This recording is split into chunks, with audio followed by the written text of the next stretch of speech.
Halo sahabat MSCH, kembali lagi bersama kami MSCH ID dalam panduan aplikasi. Setelah setelan atau settingan, kita akan masuk ke menu selanjutnya, yaitu master data. Master data di sini kurang lebih data-data yang akan digunakan aplikasi untuk mengelola atau mengolah nilai rapot atau untuk membuat cetak rapotnya. Yang pertama adalah menu tahun ajar. Di sini selalu pastikan tahun ajar yang aktif adalah tahun ajar yang sesuai dengan yang berjalan. Di sini tahun ajar 2023-2024 semester ganjil aktif seperti ini. Jika ingin menambahkan atau tahun ajar yang tersedia sudah terlaksana semua, klik tanda tambah di sini. Kemudian inputkan tahun ajar awal 2024-2025. Nah, di sini Anda hanya perlu menginputkan tahun ajar awalnya saja, kemudian tahun ajar di belakangnya akan mengikuti tahun ajar awalnya. Misalkan di sini 2024, di sini akan otomatis menjadi 2025 seperti itu. Kemudian pilih semesternya ganjil atau genap. Kemudian klik simpan data. Seperti itu. Jadi ketika data tercreate dia tidak langsung aktif. Admin perlu mengaktifkan tahun ajar yang dipilih seperti itu. Kemudian untuk tahun ajar yang sudah terlewat, kami sarankan untuk tidak dihapus ya Bapak Ibu Guru. Jadi biarkan saja tahun ajarnya yang sudah terlewat, biarkan, karena nanti akan mempengaruhi data yang sudah tercreate atau terbuat sebelumnya. Kalau dihapus seperti itu. Kemudian di sini ada jurusan. Untuk menambahkan, klik tombol jurusan, kemudian inputkan nama jurusannya.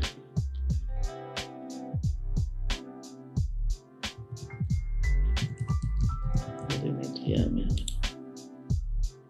ya, dia akan statusnya langsung aktif, beda dengan tahun ajar. Nah, seperti yang saya sudah sampaikan sebelumnya, bagaimana untuk sekolah yang tidak menggunakan jurusan atau belum menggunakan penjurusan itu, kami sarankan tetap membuat data jurusan dengan nama atau judul penamaannya adalah sesuai dengan tingkat kelas yang ada. Misalkan di sini kelas 1,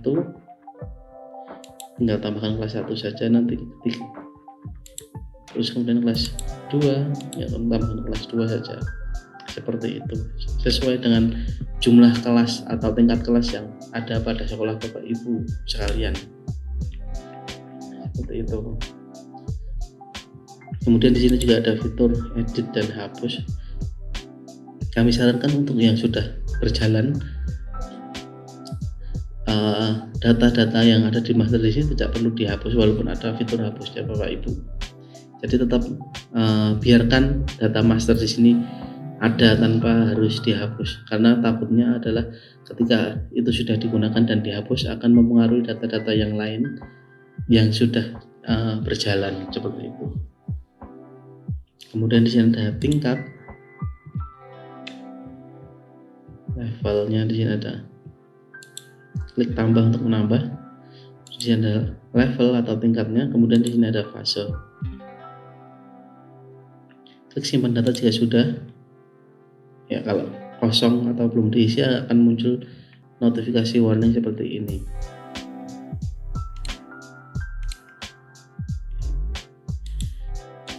Di sini juga admin bisa menonaktifkan tingkat atau level yang ada tanpa harus dihapus. Ketika tingkat itu sudah tidak digunakan, cukup dinonaktifkan saja, ya tidak perlu dihapus.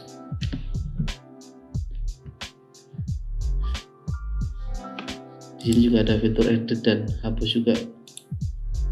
Namun tidak kami sarankan untuk menghapus data yang sudah terbuat atau ada seperti itu. Kemudian di sini ada rombel. Rombel di sini adalah kelas siswanya.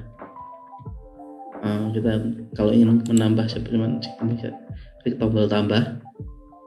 Kemudian ingin menambahkan, yang pertama adalah pilih jurusannya.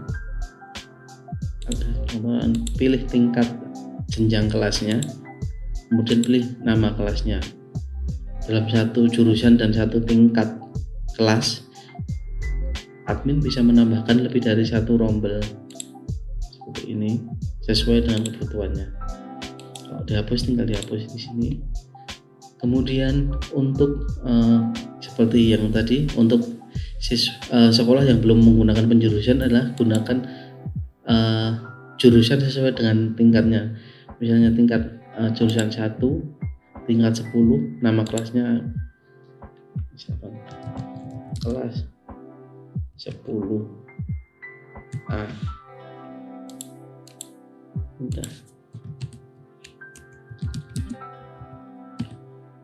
Seperti ini. Jika sudah, klik simpan data. Ya, di sini ada muncul kelas 10, tingkat kelasnya adalah 10, kemudian jurusannya adalah 1 seperti ini. Jadi tetap untuk yang belum menggunakan penjurusan, sekolah tetap bisa menggunakan aplikasi Rapot ini. Selanjutnya adalah mata pelajaran.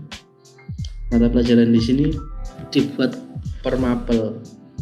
Jadi yang pertama adalah input mata pelajarannya terlebih dahulu. Nama mapelnya di sini lupa. Kode mapelnya SR. Kalau mapelnya C. Klik simpan data. Pada kurang lebih seperti ini untuk mapel yang ada sudah terbuat. Kemudian untuk menambahkan kelas mana saja yang ada mapel tersebut dan siapa guru pengampunya, di sini admin bisa klik tombol opsi, kemudian pilih guru pelajaran. Di sini ada cari guru pengampunya. Untuk per masing-masing mapel, admin bisa menambahkan guru dan kelas yang diampu. Di sini ada tahun ajaran aktif, kemudian statusnya aktif, kemudian pilih guru yang pengampu, kemudian pilih kelas yang diampu oleh guru tersebut. Misalkan guru Kevin Waloyo mengampu 3 kelas, 10 AK1, 10 AK2, 10 AP1. Tambahkan saja di pilih kelas di sini, klik simpan. Ya, jadi untuk mata pelajaran pendidikan agama dan budi pekerti, guru pengampunya adalah Kevin Waloyo, kemudian kelas yang diampu adalah 10 AK1, 10 AK2 dan 10 AP1 seperti itu. Kemudian jika guru pengampu banyak atau data yang diinputkan banyak, di sini kita bisa import dengan format Excel.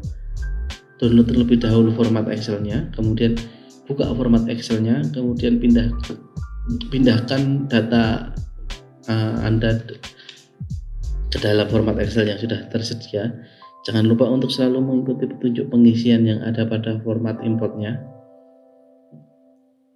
Kemudian klik simpan, kemudian klik choose file untuk mengupload dokumen atau file import yang sudah disiapkan. Kemudian klik import di sini. Otomatis data akan terimport dengan benar, terimport dengan sekali aksi jika Anda menginputkan atau mengisi format import sesuai dengan petunjuk. Kalau tidak, misalkan belum sesuai atau belum sama dengan petunjuk pengisian, akan muncul notifikasi atau warning di sini bahwa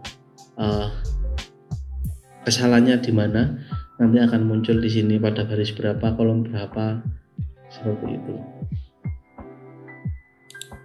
Kemudian kita back. Ya. Untuk mata pelajaran sendiri di sini juga bisa import seperti yang sebelumnya. Download terlebih dahulu format importnya dalam bentuk Excel, kemudian pindahkan data mata pelajaran yang ada atau yang sudah siap untuk diinputkan ke dalam format Excel.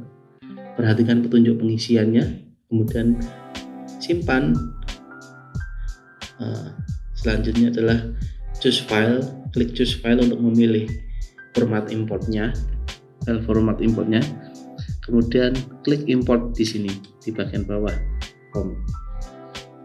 Sama ketika mengimport, jika masih terjadi kesalahan atau ketidaksesuaian dengan format import, aplikasi akan mengeluarkan warning atau notifikasi mengenai letak kesalahan format importnya di mana, di baris berapa, pada kolom berapa, seperti itu.